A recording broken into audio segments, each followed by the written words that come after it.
The big game is fast approaching, but wait, you still haven't got your tickets. You've spent hours searching, but you're still confused about ticket prices. Time to stop searching. Visit ticketcompare.com. We compare ticket prices for all the popular leagues and tournaments for you. We work only with the most trustworthy sites, so you can have peace of mind when buying your tickets. Compare prices, buy tickets, get to the game. Ticketcompare.com. Buying tickets made simple. Jeremy, do you want to start off? Hi Mark, Hi. You played with Ray Wilkins. I did, yeah. Have you got any outstanding memories of Ray Wilkins? I think from my point of view, it's just his general personality, his demeanour, his ability to make you at ease, and whenever you were in a conversation with him, invariably you came away with a smile on your face because he'd lightened your life at that moment, and he's going to be very sorely missed. He's a good friend of a number of my staff here, and Eddie Niswicki obviously was very, very close to him and his family, and it's been difficult, but obviously we send all our condolences to his wife, family and immediate friends, and it's a real shame because I think anybody who's been in his company always was affected in a wonderful way, and he's going to be sorely missed.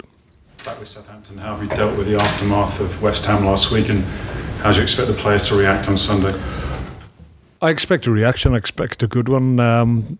We unfortunately were poor on the day, and I think that's, among other things, I think that's just an indication of how confidence is at the moment, and unfortunately we made key errors in the game which led to goals, and we never really recovered from that, and we've got to be a little bit more resilient, understand what you need to do to get back on terms, and if momentum goes against you, you've just got to ride the storm and wait for it to turn into your favour, and then that's when you've got to exploit that moment. So West Ham was something that we can learn from, and certainly we've gone through the game again with the guys, and I think now we know obviously what's ahead of us in terms of Arsenal, and clearly you can't dwell too much on performances like West Ham and results. You've got to draw a line under it and take the lessons learned from it and move on to the next one. Has it been a time for strong words this week? No, I think there's an understanding. There's a little bit of an issue with that confidence, and it's understandable to a certain extent, and that's not to say that you don't give the guys the information in terms of what needs to happen under similar circumstances in the future. So there's a clear understanding now of what's acceptable in games and what isn't. So we move on from that. But I sensed, obviously this week, after having the post-match review, I've sensed a real feeling within the group that we want to be better next time out, clearly. Big test for us, Arsenal. Very, very good side when they're on the front foot, and it could be dependent on what's Arsenal side we face. In fairness, if we face the one that went up against Stoke, they didn't do particularly well, but still won the game. Their performance last night, in my view, looked a lot more like the Arsenal performances you expect. So it'll be obviously a game that we'll have to wait and see which Arsenal we face. Dusan Tadic has been saying he's been having sleepless nights. Have you?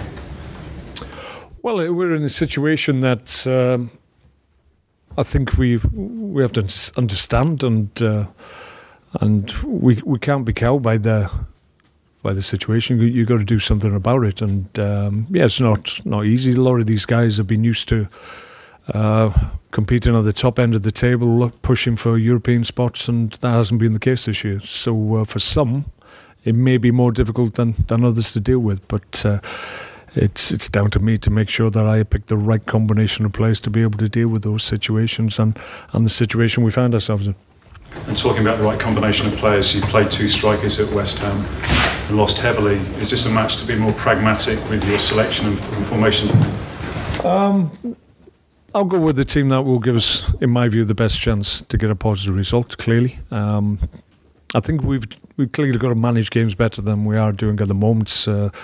Prior to me coming here, the Newcastle game, a very similar situation where we've lost early goals, and that was the case again at West Ham. So we've got to address that and try and avoid that situation where we can see goals in key moments and the early part of games. If we can address that and get a foothold in the game, clearly confidence rises from that point onwards, and then you can get a decent performance like we showed against Wigan in the Cup. Mark, the table's looking bleak. You know, you're 2 points adrift. There are 7 games left, and 3 of those are Arsenal, Chelsea and Man City. How do you get out of this? Well, I think the key thing you said there is 7 games. 7 games, a lot of points. We're not cast adrift. There's a couple of points in it. It's not as if it's a situation that's not able to be turned round. So that's how we view it. I know we've got a good group here. We've got a talented bunch. Vast majority of them were part of a squad that got to 8th last year. So we've got the talent to win games at this level, and that's what we'll try and do. With the game on Sunday, I mean, obviously it's important not to lose, but your goal difference is -18 at the moment. It's better than the teams around you. It's important not to lose, but is it even more important not to lose heavily?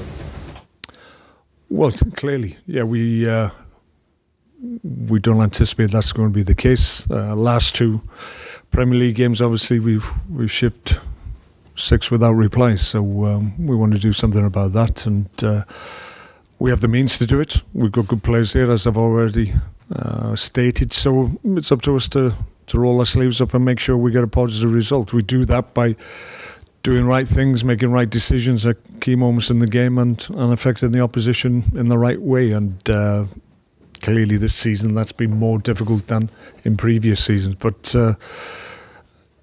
I sense that the group is determined to turn this around. They've got themselves in this situation, and we're here now. We're the guys that have been given the job to turn things around, so that's what we'll endeavour to do. Southampton have played at Arsenal 18 times in the Premier League and never won. It's the worst individual away record against one other team in the Premier League. Can you really change history, do you think? Well, have a go. My personal record at Arsenal isn't great either, so but I always think that gives you an opportunity to change those type of records. So we've got to go there and get a positive result. The bare minimum requirement is that we get a good performance, which we owe to our fans. Clearly, they came in big numbers to Newcastle and West Ham, and we didn't give them anything to cheer. So we've got to turn that around. You have already beaten Arsenal yourself once this season as Stoke manager. How do you feel about possibly being the first manager to beat them twice in the same Premier League season with 2 different clubs? Like the sound of that? I like the sound of that a lot better than the other questions that you've asked, to be perfectly honest. Finally, Mark, from me, some Saints fans are quite bleak at the moment about the outlook. What do you say to them about this team's chances of survival and getting out? Well, I think the message is that we're in a situation that nobody anticipated. Certainly at the beginning of the season. Obviously, I wasn't here, and I've only been here a short time, but even from my own point of view, looking at Southampton at the beginning of the season, didn't anticipate that they would be in this situation. But we're in the here and now. We can't think about what's gone on in the past. We've got to deal with the here and now, and that means we've got to be positive, get on the front foot, affect the opposition, and get some positive results. That's what we need to do. That's what we'll try and do. It's going to be difficult. We've got difficult fixtures, but this time of the year, it tests everybody if you're at the top or you're in the middle or at the bottom. So we've just got to be positive in our outlook. We've got to be strong mentally, clearly, because when things start to go against you, when you're at the wrong end of the table, sometimes it can affect the whole group adversely. So we want to be better than we were last time out. I anticipate we will be. You said just finally last season at Stoke you don't do relegation. You've never been relegated. Is it still the case? You don't do relegation? No, I don't, because I mean, I've said this before, a lot of managers use it as a badge of honour if I wanted to protect that, because I've never been involved in relegation situations. So it's not something that enters my mind. If I wanted to protect the record of never being relegated, I want to come here maybe. That could have been the easy option. So it doesn't enter my mind. It's all about winning games in my view. I go into each game and trying to give the group of players I'm in charge of the best opportunity and the best information to enable them to get positive results. So that won't change. Thanks, Rob. Hi, Mark. Hi, man. Team news, how are you looking? Pretty good. For the most part, we're quite healthy at the moment. Mario Lamina has been ill during the week. He trained for the first time today. So he was a little bit weak. Clearly still a little bit of the effects of a virus that he's had. But given that he's trained today, he should be available. Sam McQueen has got a groin strain, unfortunately. So he'll miss out. Apart from that, we're pretty much as healthy as we can be. Charlie Austin all right after going? Charlie's fine, yeah. He's come through. He's had good minutes under his belt as well. Clearly that was probably, on a poor day, was one of the positives for us, that he could last as long as he did. So yeah, he's better for that. He's had another week's training with the group as well. So yeah, he's in a good place. He spoke well after the game. Do you need people like him and his sort of personality, leaders in the dressing room at times like this? You've got to have some voice. Yeah, clearly.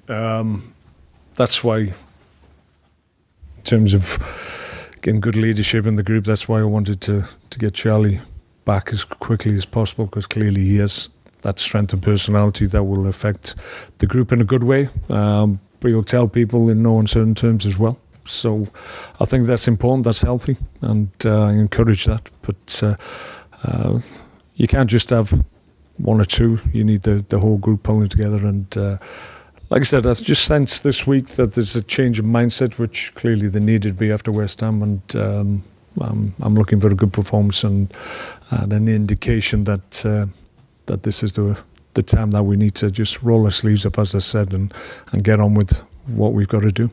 Yeah, is it better that performance, almost perhaps a bottom out of the season, has kind of come early and you know where you can't go back to, sort of thing? Well, no, I said after the game, for me it was a great thing, if that's the right phrase, just from giving me an understanding of the group and how people react in certain situations and how they manage change, because it's change of manager is difficult for some people. Some people embrace it, some can't deal with it as well, and need a little bit of time to transition through that process. But I think we're at the point where we can't really dwell on what's gone on before. We just got to use those moments as a learning experience and really drive forward and make sure that we do better in the future, and that's our sole focus.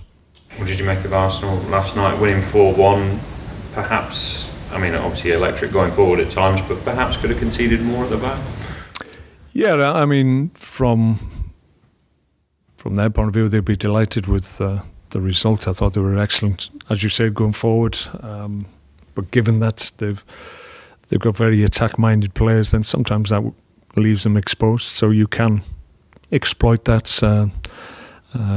The opposition last night had good opportunities, probably didn't make the most of them. So if we are able, which I feel we're capable of, if we're able to create similar opportunities, I would expect us to put them away, and that's encouraging from our point of view, because we've seen that they're not rock solid. They're a good side. Clearly, you've got to stay in the game. You can't allow them good opportunities in round your box, because they've got the talent to unlock you. But we've got good talent going the other way, so that will test them. And let's face it, the Europa League is their probably last route into the Champions League, isn't it? Yeah, but they're playing for the top club. They're playing for a top six side, and there's a demand on players that play at that level, that they have to perform to a certain level, and it's unacceptable if they fall short of that. So the expectation is that we will have a really difficult game, but you won't expect anything less.